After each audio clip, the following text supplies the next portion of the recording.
Hola, buenas. ¿Cómo les va? Esta es la clase de etimología y semántica. No me acuerdo ya cuál número de clase, pero es una de las adeudadas. Me voy a acercar para ver si estamos grabando efectivamente. Me he colocado un poco más lejos para poder ir señalando un poquito el pizarrón. Estoy un poco afónica, discúlpenme. Bien, a ver, vamos a comenzar de nuevo. ¿Cómo les va? ¿Qué tal? Hace mucho que no nos comunicamos.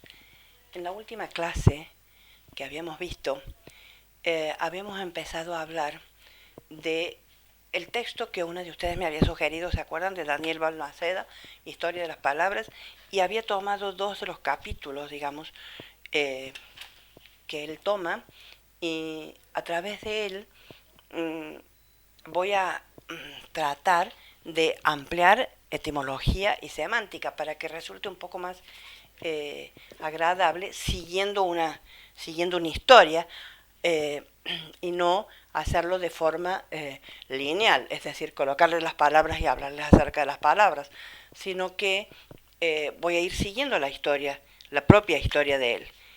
En la clase pasada, el texto que había escrito se llamaba La falta de hermetismo de los gansos. Y habíamos visto algo sobre Odiseo, algo sobre un personaje llamado Caco, sobre las arpías, las sirenas. Y les dije que después iba a continuar con ese mismo texto para completarlo. Pero previo a ese texto hay otro que se llama Los gemelos de la discordia. Y en realidad lo voy a hacer previo porque es cortito y porque tiene una serie de palabras, ¿verdad? Sumamente interesantes. Fíjense, voy a ir leyendo un poquito para que vean, digamos, para que sigan la historia y después me detengo y vemos las palabras. De todas maneras, para los que quieran, les doy después unos minutitos para que escriban las palabras acerca de las cuales él habla y yo me explayo. En este texto, fíjense, tengo, no sé si lo ven, Mercurio y entre paréntesis Hermes, Venus, Afrodita, Marte, Ares, Júpiter, Saturno, Urano, Neptuno, Poseidón y Plutón. Después, como si hubiéramos trazado acá una línea, dice Hipólita y abajo de Hipólita dice, acuérdense que yo utilizo estos asteriscos para transcribir las palabras en griego y ponerlas, en realidad voy a hacer una corrección acá porque acá en realidad está esto mal escrito, entonces lo vamos a poner bien, a ver, ¿sí? Le voy a poner bien la palabra, bien, y él dice hipos, y el verbo lío. Después dice Pirene, Cáucaso, y acá por último Menderes, meandro. Bien, con estas palabras él compone un texto muy interesante. Fíjense, comienza de la siguiente forma. Dice, la mitología nos rodea y realmente ustedes saben que de las palabras que nosotros utilizamos normalmente en el español, un porcentaje altísimo proviene del griego, que después pasó a través del latín, y el latín, que fue progresando hacia los idiomas romances, ¿no es cierto?, los tenemos en el castellano. De ese cúmulo de palabras en griego, muchas provienen de la mitología, por el hecho de que los griegos se manejaron mucho en el ámbito de la mitología. Bien, entonces la mitología nos rodea. Y no nos referimos solo a los 7 planetas con nombres de dioses que nos acompañan en el revoloteo alrededor del Sol. Mercurio, Venus, Marte, Júpiter, Saturno, Urano, Neptuno e incluso Plutón, sino a la cantidad de palabras que se vinculan de manera muy directa con aquellas narraciones milenarias. Bien, todos esos nombres que les he nombrado acá son provenientes de la mitología, en realidad la mayoría de la mitología latina, y que tenían sus correspondientes en la mitología griega. Son los nombres de las divinidades, por lo tanto no hace falta explicarlas mucho, porque en este caso no tengo que explicar nada de la vida de la divinidad, sino simplemente decirles que el nombre de Mercurius es un nombre latino, ¿verdad? Era el correspondiente al Hermes griego, el mensajero de los dioses. Bien, Venus, Venus, la diosa que nosotros conocemos entre los griegos como Afrodita. Marte viene del propio nombre Mars, el dios de la guerra, que correspondía al Ares griego. Júpiter viene de Júpiter, el dios latino, que correspondía al Zeus griego. Saturnus. Y acá sí hacemos una especie de salvedad, y después les voy a leer lo que de Saturno nosotros tenemos en el diccionario. En realidad, Saturno correspondía más o menos al Cronos de los griegos. Fíjense que es interesante ver esto porque Cronos es, si ustedes se acuerdan más o menos de la mitología, teníamos primero Gea y Uranos, y acá lo tenemos a Urano, ¿verdad? ¿Quién es Urano? Urano es el cielo. Y entre los romanos la palabra era Zeus. Entonces, Zeus con C y no con Z, como es el Zeus del Júpiter de los griegos.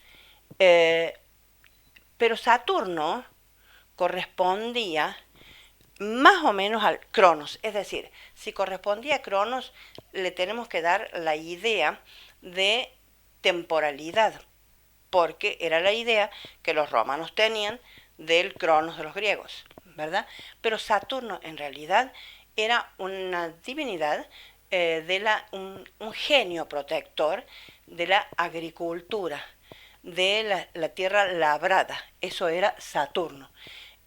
Una divinidad muy importante para ellos, y entonces por eso nos parece extraño que se utilicen los dos nombres.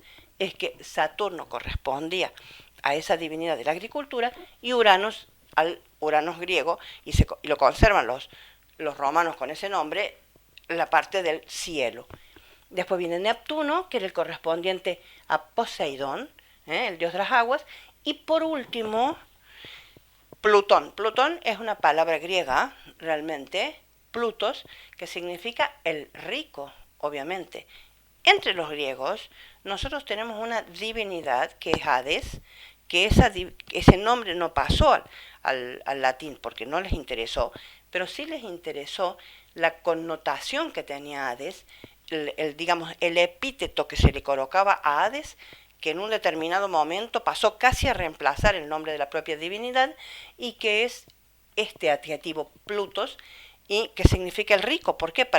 Porque los romanos vieron realmente, como lo habían visto los griegos, que bajo tierra había una enorme cantidad de riqueza que entendían que era manejada por esta divinidad del submundo, entre comillas lo digo, de los infiernos. Infierno, que es una palabra que, si bien es una palabra latina, no es una palabra que corresponda a la idea de la mitología. Por lo tanto, los nombres de los planetas corresponden a los nombres de divinidades griegas, ¿verdad? Muy bien. Él sigue de la siguiente forma. ¿Cómo le va, señor? ¿Me están saludando? ¿Qué tal, Andrés? ¿Cómo te va? Un beso. Después nos vemos. Chetada eso ya. Esto ya es una chetada bárbara. ¿Por qué? ¿Esto de qué? Pizarrón, todo. Sí, y además me ha gustado sentarme un poco más lejos, y bueno, así me manejo con el pizarrón. Chao, Andrés, gracias. Según la mitología griega, la de las Amazonas era una sociedad de mujeres guerreras que habitaban en regiones de África y Asia. Los otros días, cuando hacíamos la lista y revisábamos palabras que tuvieran un poco de historia, habíamos visto lo de las Amazonas. Por lo tanto, no me voy a detener ahora en ninguna de esas etimologías, sino que viene al caso por esto de Hipólita. Estas bravas señoras eran comandadas por su reina, de las cuales conocemos el nombre de una, Hipólita. Aceptaban hombres en su comunidad, pero solo en calidad de criados. No se tome esto como una apología. Ellas decidían cuándo visitaban un poblado vecino para lograr la descendencia. Nacer varón de una madre amazona significaba el más inmediato destino trágico imaginable, y eso es lo que nosotros habíamos visto los otros días, ¿se acuerdan?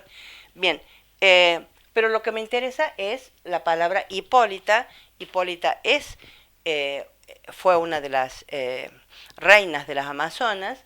Su nombre está compuesto de la siguiente forma: hippos, que significa caballo, y esta parte de litos viene del verbo lio, que significa soltar, liberar.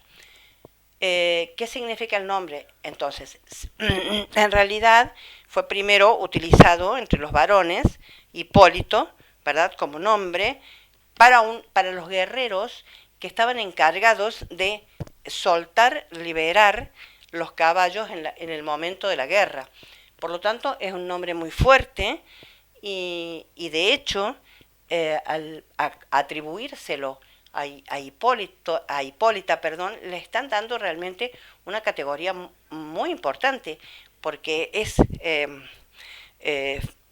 concederle a la mujer, ¿verdad?, esta posibilidad de la bravura en la guerra, la intervención en las batallas, etc. Por lo tanto, Hipólita significa eso, liberadora, o la que suelta los caballos en el momento de las guerras. Bien, nosotros tenemos ese nombre en un héroe muy importante, que es Hipólito, el hijo de Teseo, ¿verdad?, que tiene toda una historia con su madrastra Fedra, y bueno, es este mismo nombre. Bien, continúa contando lo siguiente. A raíz de esto de Hipólita y de las Amazonas, dice lo siguiente: pasaron los siglos. En 1542, el conquistador Francisco de Orellana exploraba la zona andina y tomó conocimiento de una tribu en la que las mujeres eran bravísimas guerreras. Esto lo llevó a rebautizar el río Marañón con el nombre de Amazonas.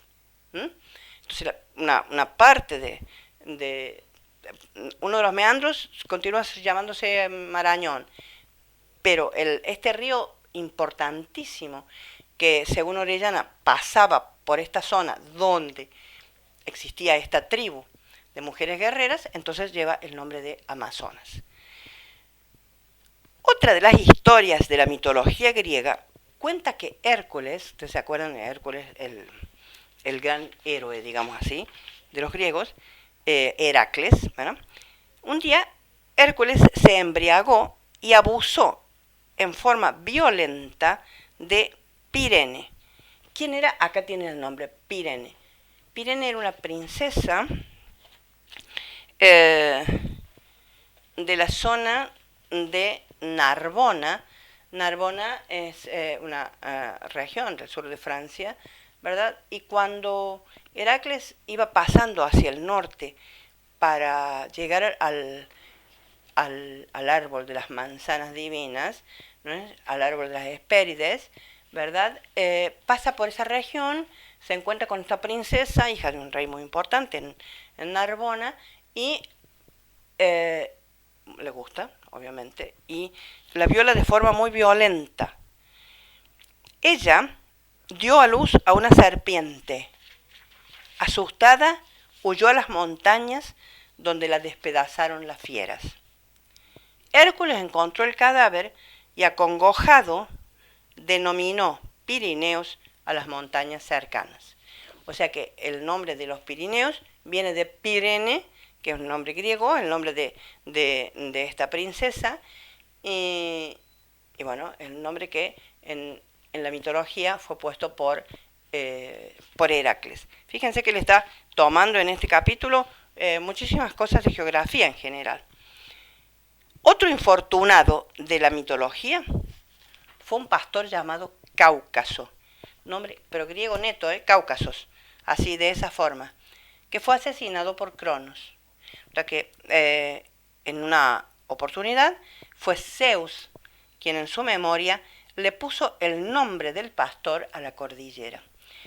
Bueno, en épocas muy, muy remotas, Cronos se enfureció con Cáucasos por algunas razones de todo unos mitos muy extraños de la época primordial, y entonces por esa razón lo asesina, y Zeus tiempo después, obviamente, como para reconciliarse no con el hombre, sino con la naturaleza en general, rescata este nombre de Cáucasos y se lo coloca a esa gran cordillera. Y acá un texto muy importante. La tragedia, porque hasta ahora venimos de tragedia en tragedia, Pirene, imagínense, Cáucaso.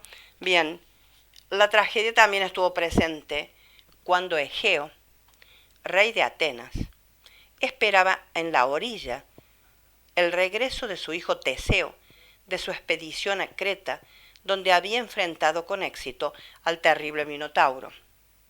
Es uno de los mitos más importantes que tiene Grecia, ¿verdad? El mito de Egeo Teseo. Habían quedado, cuando Teseo parte para Creta, había quedado en que una vez que lo subyugara, y en este caso lo matara al Minotauro y volviera triunfante, lo que él iba a hacer, iba a colocar una bandera blanca en su nave para avisarle al padre que volvía. Habían quedado en que el padre se enteraría de la suerte de su hijo por el color del velamen, blanco si regresaba vivo, negro si había muerto. Teseo, al regresar, bueno, viene con Ariadna, la olvida Ariadna en una isla, etcétera. Es toda una historia compleja, la historia de Teseo, y se olvida de cambiar el velamen. Por lo tanto, lo que el padre ve es la vela negra y cree que su hijo ha muerto en el emprendimiento. Y entonces, desesperado, se arroja al mar para suicidarse, obviamente. Y desde ese momento, ese mar que lleno de islas, ese mar precioso, desde ese momento se llamó Egeo, en honor de ese rey. Dice Teseo, que traía las habituales velas negras, olvidó cambiarlas. Su padre se suicidó tirándose al mar, que desde ese momento lleva su nombre, Mar Egeo. Y por último,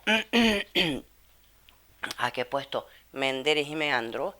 Es una palabra muy interesante esta de meandro, porque nosotros, ¿qué entendemos por meandros?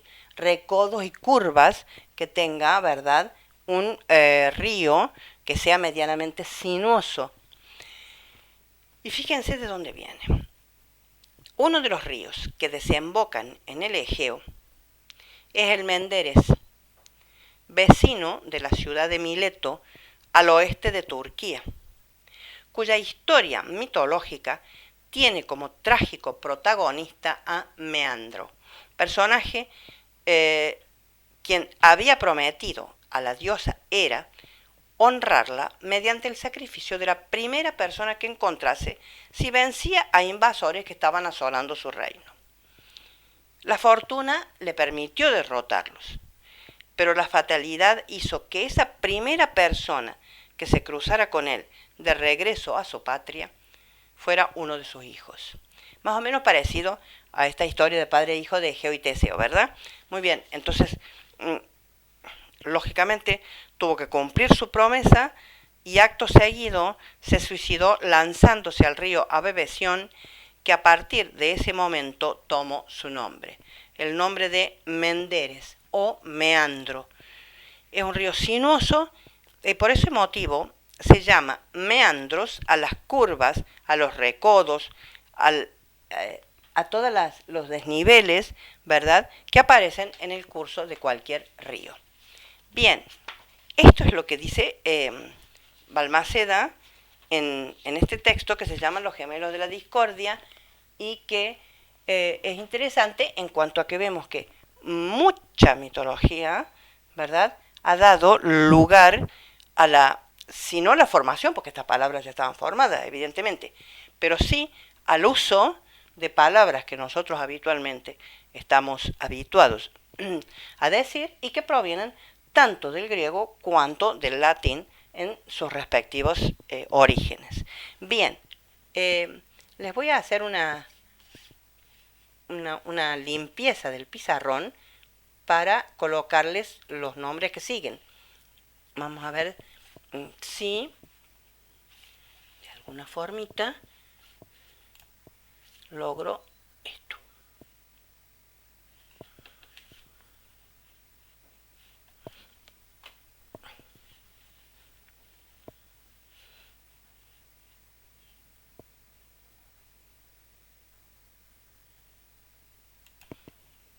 Bien, continuamos con estas otras palabras que les acabo de escribir. Se las voy a ir leyendo primero y después las vamos a ir analizando cada una. Fíjense, acá dice verbo latino monere. Este signo que significa pasa en moneta. Después vamos a explicar de dónde viene esto de la moneta, ¿verdad? Eso en uno de los apartados. Después tenemos musas, que pasa en museo, y abajo dice opus mosaicum. Mosaicum, palabra que también proviene de la palabra musa. Y debajo dice teselas, que proviene del griego téseres. Otro apartado. Cereal, que proviene de Ceres, y entre paréntesis, esta divinidad griega que es Demeter. Por este lado tienen otra. Este apartado largo, ¿verdad?, con el cual concluiríamos esta serie de palabras. Morfeo, que viene de la palabra morfé, que significa en griego forma, de donde, por ejemplo, la palabra morfología. Hypnos, de nuevo, espérense un minutito, que les cambie, hypnos, y entre paréntesis nix, morfina, oniros, fantaso, fobetor, somnus. En ese apartado vamos a hablar de todo eso. Muy bien. Continúo entonces hoy con el libro de Balmaceda, ¿no? Después vamos a cambiar de autor, pero de todas maneras me sigue pareciendo muy interesante todo esto porque me da la posibilidad de explicarles todas estas etimologías. De este texto, los otros días habíamos visto cuáles eran palabras que surgen de las divinidades, de las divinidades o de los héroes, como en el caso de Odiseo, Ulises, la guerra de Troya, el Caco, que es un ladrón, que tiene destreza, etc., las sirenas, las arpías. Y ahora toma el verbo monere, en latín. Toma el verbo monere y dice lo siguiente. Monere es un término del latín y equivale a avisar. Es decir, el verbo monere significa en latín, efectivamente, avisar, poner sobre aviso. Está presente, por ejemplo, en la conformación de las palabras, fíjense, verbo monere, que significa avisar, premonición, utilizado como presagio, pre más monere, es decir, avisar antes, eso es una premonición. Amonestar, que es una advertencia. A más el verbo monere, a, que es aumentativo, que da más energía al verbo, significa entonces amonestar, es dar una advertencia. Y también está en la palabra monitoreo. La Real Academia Española, en realidad, hasta hace poco, desconocía esta última palabra, es decir, no la había colocado en su lista de las palabras que normalmente aparecen en el diccionario. Creo que ya la colocó hace poco, pero de todas maneras este texto fue escrito un poco antes, y entonces hace esa aclaración, que la Real Academia desconoce la palabra monitoreo, pero sí acepta monitor. Y entonces aclaramos que los primeros monitores de la era moderna fueron los que se usaban para ver las emisiones del radar, el aparato que monitoreaba, que avisaba de la presencia de otros buques de ultramar. Por eso es que él utiliza lo, digamos, interesante de esta palabra, monitorear, del verbo monere, que significa avisar, porque se llamaban monitores, ¿verdad?, a la pantalla que se utilizaba para ver las emisiones del radar. Por su forma similar, con el tiempo se llamaron monitores a los que se usan obviamente en las computadoras, ¿no? Pero además, el verbo monere latino tuvo una derivación insospechada, muy interesante. Fíjense, cuando los galos invadieron Roma en el 390 a.C., su llegada fue advertida por gansos que se criaban en la zona del templo de la diosa Juno, en el monte Capitolio.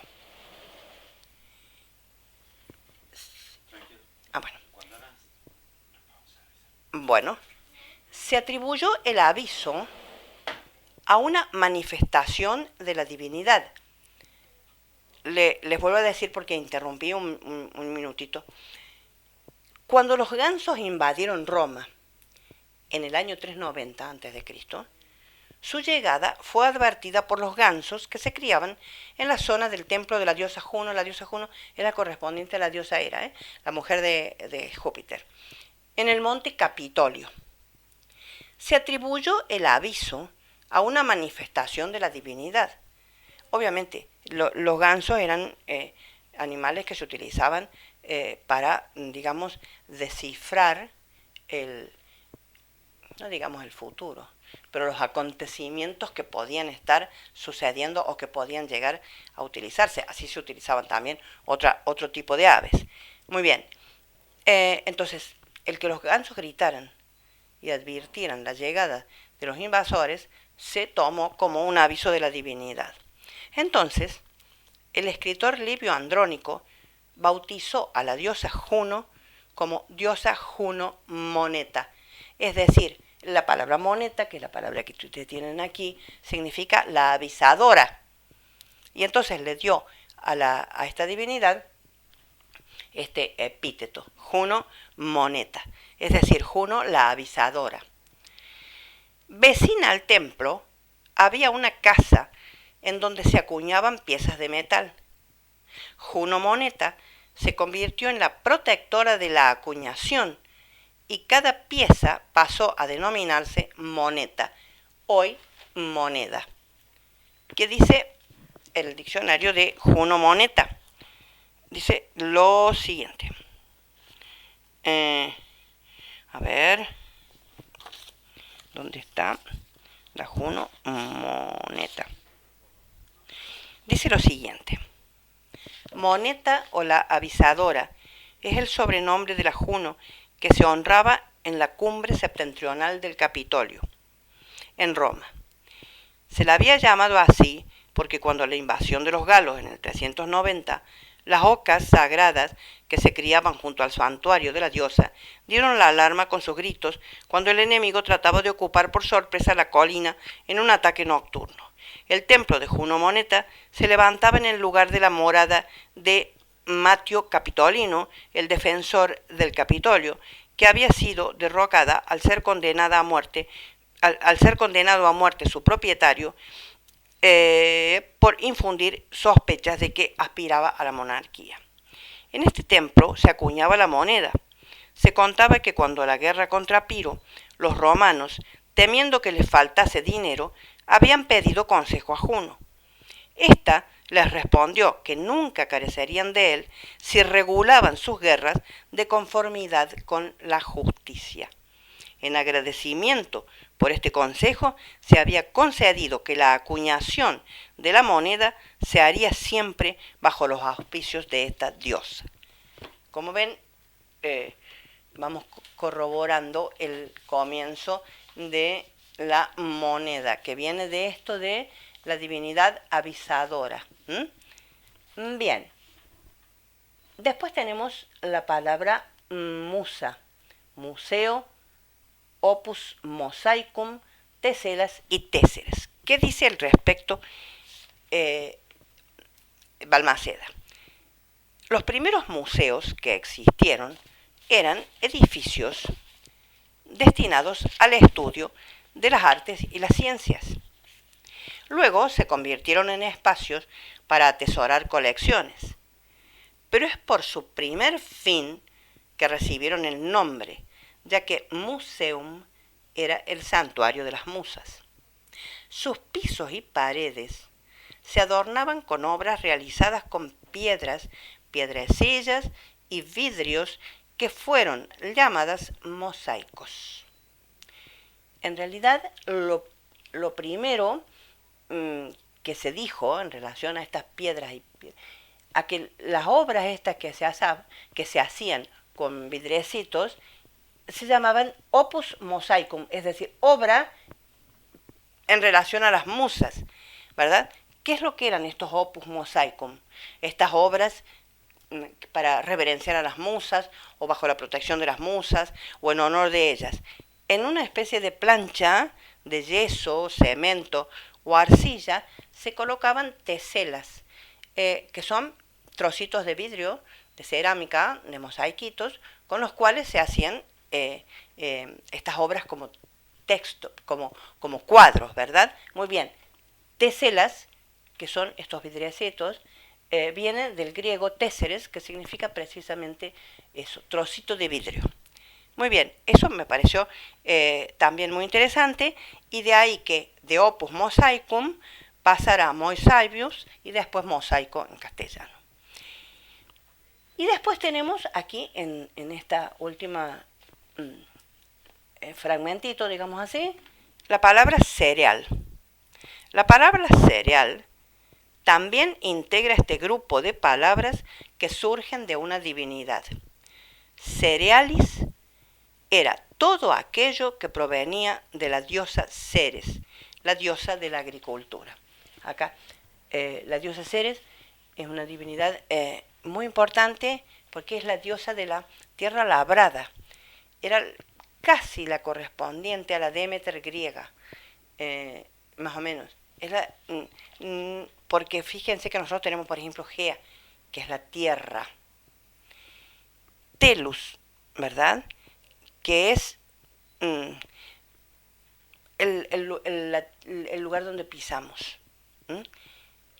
Pero hay un espacio que el hombre manipula, que es la tierra que trabaja, la tierra que va a producir, ¿verdad? Esa está bajo la protección de esta divinidad que es la protectora de la agricultura, vendríamos a decir. Es una diosa muy importante, y entonces todo lo que ella producía se llamaba cerealis en latín. Y por último, esta larga fila, digamos así, de palabras que son muy interesantes. Fíjense, dice lo siguiente: Morfeo. La palabra morfeo viene de morfe, que significa forma. Y les voy a leer desde el diccionario quién era Morfeo, y después continúo con esto, porque es bien interesante. A ver, muy bien.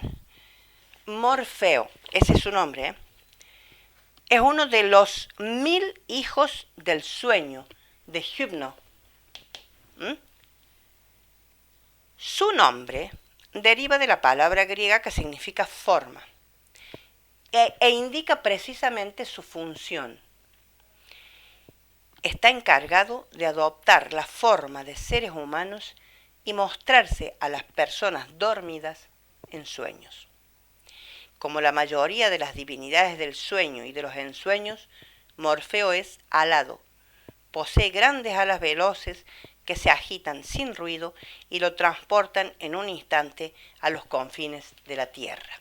Bien, entonces Morfeo es hijo de Hypno, Hypno, que es el somnus latino, que es el sueño, que unido a Nix, que es la noche, la divinidad de la noche, ¿verdad? Tiene casi 1000 oniros, que son los hijos del sueño de este oniros, viene onírico. Fíjense, tuvo 1000 hijos y uno de sus hijos precisamente es Morfeo. Y dice lo siguiente Balmaceda.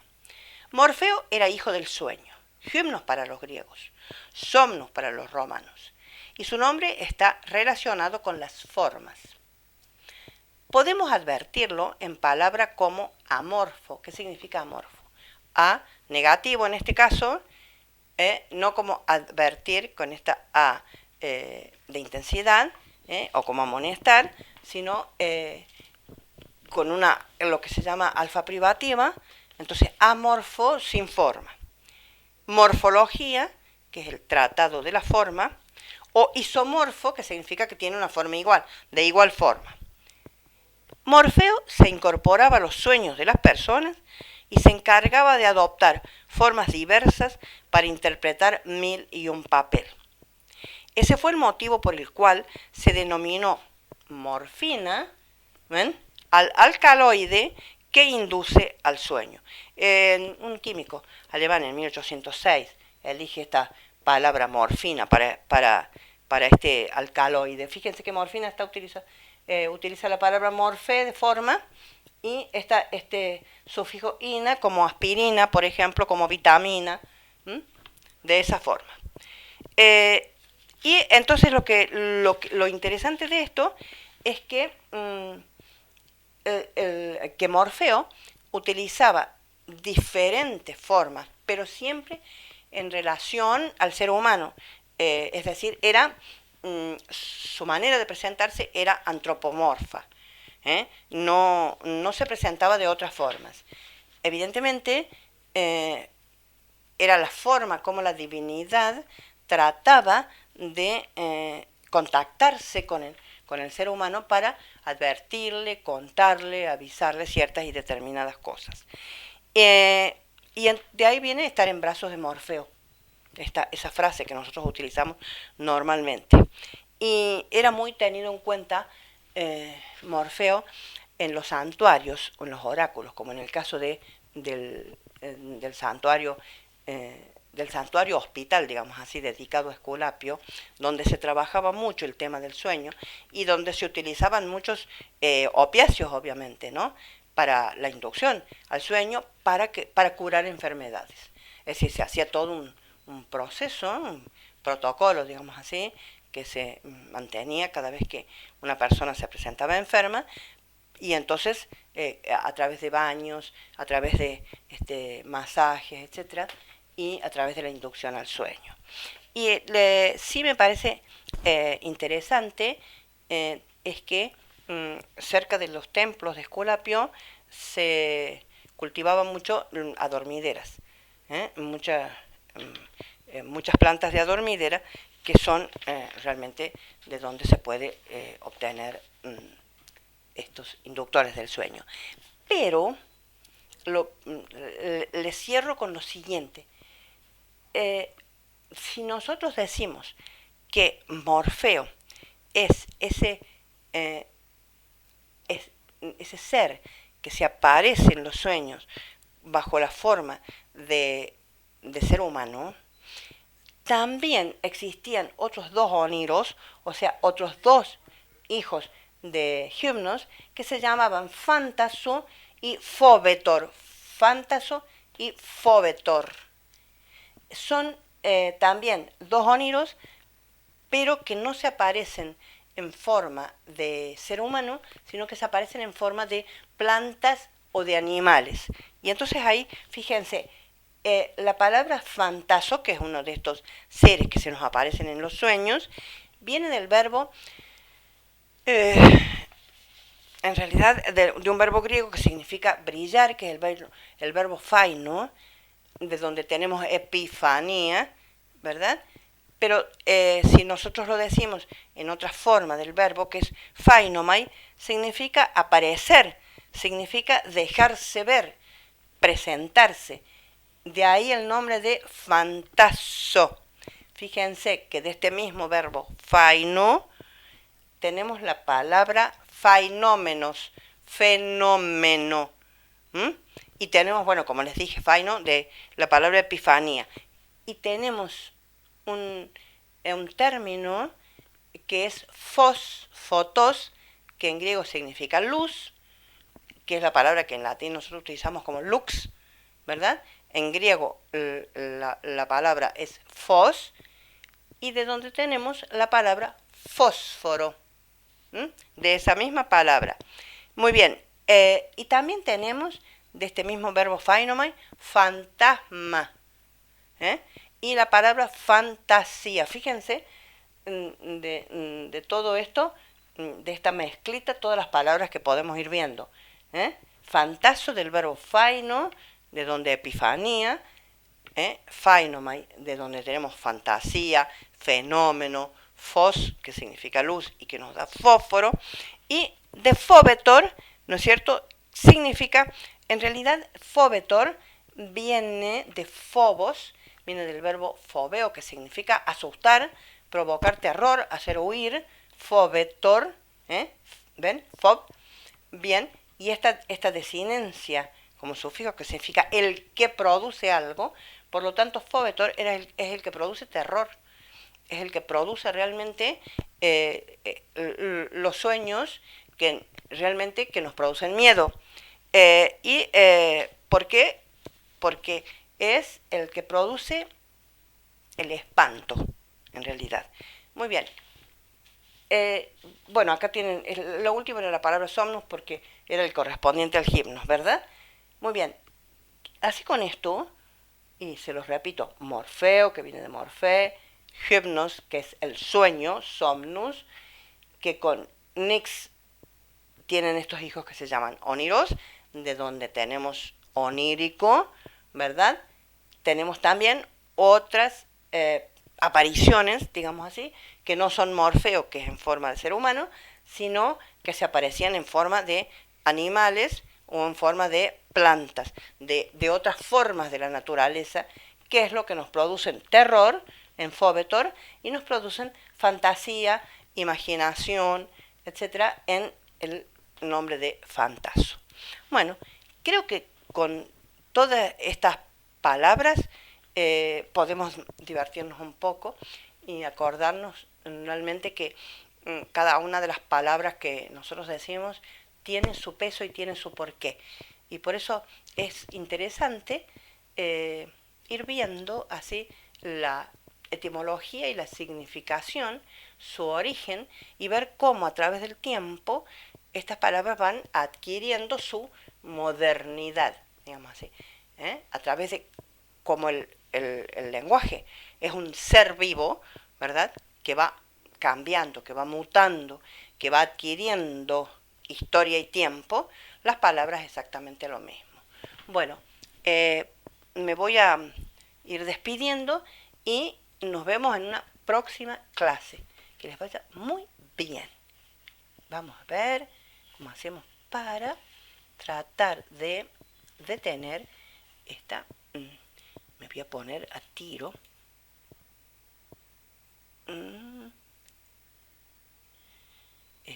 Detener la grabación. Que les vaya muy bien.